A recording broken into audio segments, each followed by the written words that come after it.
Alors, nous sommes toujours en Ukraine, mais avant d'aller en Ukraine, on va rentrer en Pologne. Il y a quelques jours, on vous parlait de l'histoire où le convoi sud-africain, la délégation sud-africaine était arrêtée à Varsovie, en Pologne, à l'aéroport, humilié pendant 24 heures. Délégation diplomatique constituée du corps de garde, c'est-à-dire du corps sécuritaire du président Cyril Ramaphosa, ainsi que des journalistes qui sont venus l'accompagner dans son voyage en espérant retrouver la paix entre l'Ukraine et la Russie.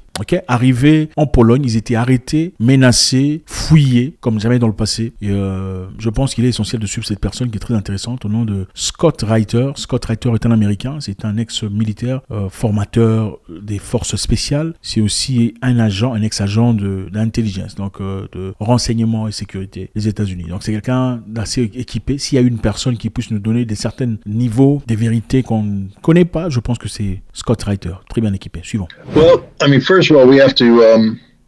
There's a part that's left unsaid in your story.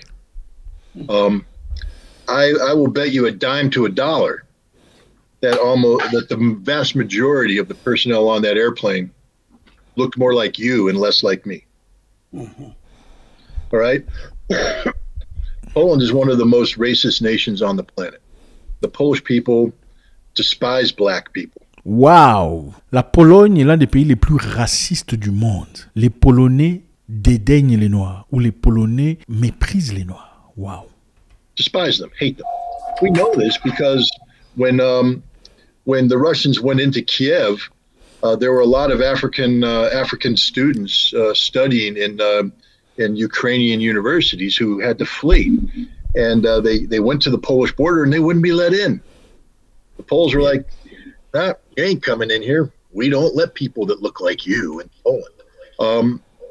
Blatantly racist. Wow, très intéressant. Vous vous en souvenez? Déjà au début de la guerre en Ukraine, beaucoup de personnes ont essayé de fuir. Beaucoup de personnes ont essayé de traverser en Pologne parce que évidemment c'est la frontière la plus proche de Kiev. Et parmi eux, il y avait beaucoup d'Africains qui vivent à Kiev. Beaucoup d'Africains, beaucoup de personnes ont essayé de traverser. Beaucoup de Nigérians, beaucoup de nations. Mais malheureusement, ils ont subi des choses atroces. On les a discriminés, pas seulement dans les trains, mais aussi à la frontière. Pendant qu'on laissait passer les Ukrainiens, on refusait à tous les Africains l'entrée. On leur disait rentrez là-bas là où ça bombarde, rentrez là où ça explose. Votre place est là-bas. Ils ont été menacés et dans certains endroits, pour essayer de ne pas paraître trop raciste, ils disaient l'acceptation est d'abord priorisée aux femmes et aux enfants. Et il y a une femme qui disait mais je suis aussi une femme. On a dit non madame, mais restez à côté. Donc il s'agissait d'un groupe spécifique de femmes. Donc monsieur dit que les Polonais sont les plus racistes de l'Europe, juste après les Ukrainiens. Suivant. Blatantly racist. So now they talk about these, they lack the proper certificates or the proper certifications, etc. I don't know. Gosh, when Joe Biden makes an unannounced visit to Poland, and of course, no American president flies alone. There's going to be a C-5 aircraft landing with, armored, sedans and Secret Service guys full of guns, none of which are registered. I'll tell you why they're not registered. Because the security protocol for the President of the United States is classified top secret. That means the composition of his security detail is not to be known by anybody. Wow! Donc, il fait mention ici à Joe Biden, disant au cas où Joe Biden voyageait, partait par exemple en Pologne.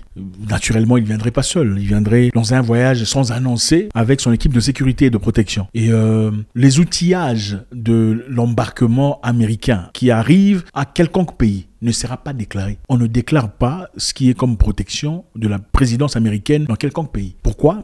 Pourquoi on vous le dirait? Pourquoi on vous le dirait? Parce que je vous rappelle ici que les Sud-Africains étaient menacés parce qu'on leur avait dit qu'il y avait certaines histoires qui n'étaient pas déclarées. Ils avaient des choses dangereuses dans l'embarquement qui n'étaient pas déclarées. Et ces choses dangereuses, évidemment, ce sont des armements qui devraient être attribués ou qui appartiennent au service de sécurité privé du président Cyril Ramaphosa, qui l'accompagnait en Ukraine dans un terrain de guerre. Donc, il fallait évidemment une certaine protection. Ici, il dit, les Américains, pendant qu'ils font leur voyage, le président de la République ne déclare jamais ces histoires. Et aucune personne ne vient arrêter la délégation diplomatique ou sécuritaire américaine disant montrez-moi ce que vous avez comme document, comme papier. Ça ne se fait pas. So we're not going to admit what we have in this vehicle, what this guy is carrying, or anything. We don't tell the Poles any of that stuff because they don't have a need to know. We will never let them know. Now, when was the last time they strip searched the Secret Service agents of the United States of America? The answer is never. Voilà, il demande, c'est quand la dernière fois qu'on a fouillé les services secrets américains parce qu'ils n'ont pas déclaré quoi que ce soit? C'est quand la dernière fois qu'on a fouillé les services secrets américains parce qu'ils sont arrivés? Jamais. And so what we have here is a double standard. Poland is upset with South Africa for a number of reasons. One, South Africa is not going to arrest Vladimir Putin when he arrives in Pretoria. Ok, la Pologne est fâchée contre l'Afrique du Sud, c'est clair. For the BRICS summit, even though that the International Criminal Court has issued a warrant for his arrest based upon baseless allegations of child kidnapping and I forget what the other one is, but they've accused him of two things that are just ludicrous. But you know, Poland and Ukraine and other nations have said he must be arrested the moment he lands in South Africa because South Africa signed the the accords that bring this up. And South Africa went, nah, we ain't going to do that. And so the Poles are angry. So this is retaliation, simple. The other thing is BRICS. Donc la Pologne est fâchée parce que l'Afrique du Sud a clairement montré qu'il n'arrêtera pas le président Poutine à son arrivée à Pretoria pour la réunion prochaine de BRICS qui aura lieu au mois d'août. Ils disent le fait que l'Afrique du Sud ait signé ce papier de ICC, le papier de, comment on appelle ça, Cour pénale internationale. Ils sont obligés, c'est-à-dire obligés, en cas de difficulté, au besoin d'arrêter une quelconque personne recherchée par la Cour pénale internationale, l'Afrique du Sud est sous l'obligation de l'arrêter, de l'envoyer à La Hague pour se faire juger. Et le fait que l'Afrique du Sud ait ouvertement dit nous n'arrêterons pas, ou subtilement plutôt M. Poutine, dérange tout le monde. Et puis d'ailleurs, je vous rappelle, il y a quelques jours, Naledi Pandor de l'Afrique du Sud, cette femme très forte, a dit qu'elle ne changerait pas leur loi du pays ou leur loi internationale à cause de AGOA. Vous vous souvenez, AGOA, c'est le système américain commercial qui octroie une certaine capacité aux pays africains de pouvoir exporter leur nourriture, leur exportation aux États-Unis à un prix réduit. Donc, c'est un peu ça. Et les Polonais sont fâchés par rapport à ça. Ils sont fâchés de voir que l'Afrique du Sud prend ses propres décisions sur le plan global. South Africa is an original member of BRICS, the Brazil, Russia, India, China, South Africa Economic Forum that's actually rapidly growing at the BRICS summit, which is taking place in South Africa, by the way. 19 nations have applied this year for membership.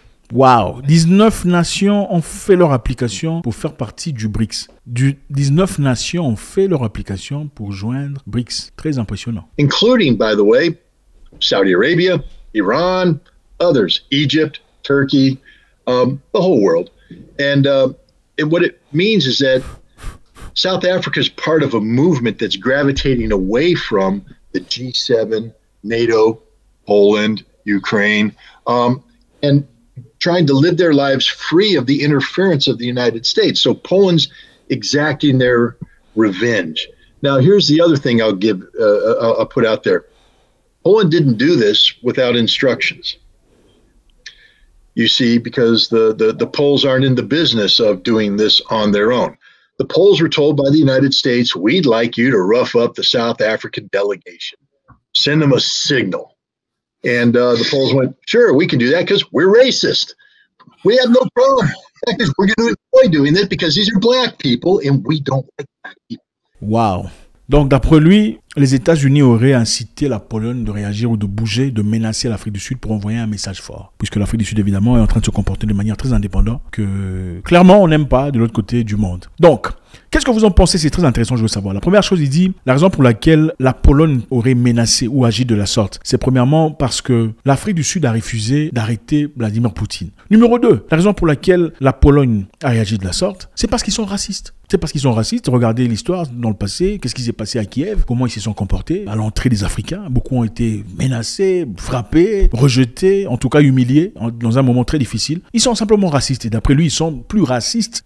Ils sont les plus racistes d'Europe juste après l'Ukraine. Numéro 3, d'après lui, aucun président, en tout cas pas le président américain, à son arrivée à Varsovie, serait fouillé, ou son avion, ou son équipement, ou sa délégation serait fouillée. En tout cas, mis dans cette position d'inconfort. C'est inacceptable. Généralement, on ne dit pas ce qu'il y a comme composition de protection. Parce que voilà, c'est top secret. Pourquoi on leur dirait? Et pour finir, il dit, c'est certainement parce que les États-Unis ont demandé à la Pologne de faire ça. Parce que d'après lui, il ne pense pas que la Pologne est dans le business de menacer les gens. La Pologne a simplement reçu des ordres venant du boss. Il faut menacer les Sud-Africains pour lancer un message très fort. Et ce voyage, évidemment, c'était un voyage par des présidents africains dans l'objectif d'apporter la paix entre l'Ukraine et la Russie. Mais malheureusement, un voyage qui n'a pas... Voilà, ça a été un échec. Arrivé en Ukraine, après discussion ensuite à Saint-Pétersbourg, en Russie, ça a été un échec total. Parce qu'après, M. Poutine a présenté des données selon lesquelles l'Ukraine avait accepté de signer un papier, un accord en tout cas en Turquie, 1 an plus tôt, certifiant qu'il retirerait, en tout cas qu'il s'ajusterait par rapport aux demandes des Russes. Et suite à cela, les Russes se sont retirés de Kiev, ils se sont retirés en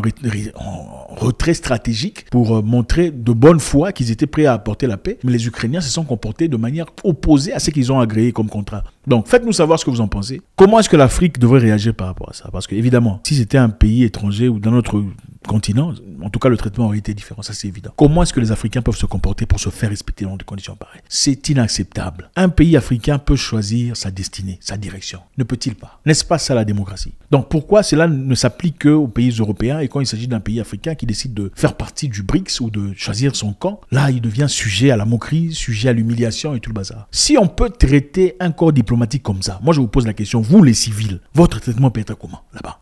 Si on peut traiter l'avion d'un président de la République comme ça, toi, civil, étudiant, travailleur, celui qui va chercher la vie, on va te traiter comment? Il faut faire très attention dans vos choix de vie. God bless.